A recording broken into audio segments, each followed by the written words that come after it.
निःशब्द हो जाती हूँ कुछ पल को, जो कोई ये पूछ ले, ईशानी तुम कविता कैसे लिख लेती हो? शब्दों और भावनाओं को खाली पन्नों पे यूं इतनी खूबसूरती से कैसे सहेज लेती हो? निःशब्द हो जाती हूँ ये सवाल सुन कुछ पल को।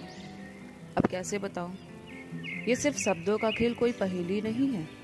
किसी की खामोशी, किसी के मुस्कुराते होठों के पीछे की उदासी, किसी नम आंखों में छिपी बेबसी, बचपन की शरारत, बेरंग सी जिंदगी में रंग भरने की कोशिश, अपने बातों को अभिव्यक्त करने की आज़ादी, भीड़ में दबी कोई आवाज़, उम्मीद भरे एहसास, सुकून भरा मिजाज, ख्वाबों की उड़ान, हर पल में कई जिंदगी जीने का एहसास और भी बहुत कुछ खुद में समेटे हुए हैं ये कविताएं। अब कैसे बताऊं?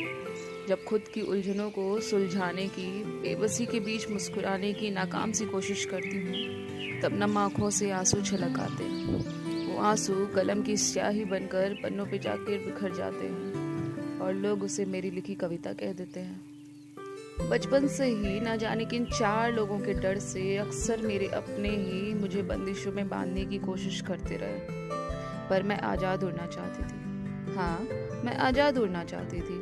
अपने जज्बातों को सबसे कह देना चाहती थी, कुछ रूढ़िवादी विचारों को तोड़ देना चाहती थी, लोगों को सच कहना चाहती थी, गुस्सा जाहिर करना चाहती थी। मेरी जबान अक्सर सिल दी जाती थी। तब इन कविताओं का सहारा लेके मैं उड़ना चाहती थी। कविता क्या है मेरे लिए अब कैसे बताऊं? कभी मैं भूल जाऊं मेरा वजूद, मेरे जीने की वजह। मन में उठते ऐसे कई सवाल जो अक्सर मुझे बेचैन कर देते हैं। उन उलझनों से खुद को आज़ाद कर देना चाहती थी, किसी से सब कुछ कह देना चाहती थी, पर सवाल था किससे?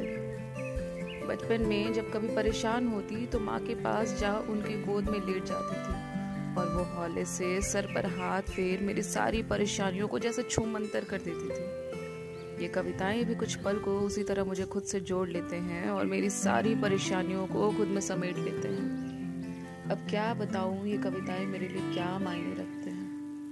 निःशब्द हो जाती हूँ कुछ पल को, जो कोई ये पूछ ले, ईशानी तुम कविता कैसे लिख लेती हो?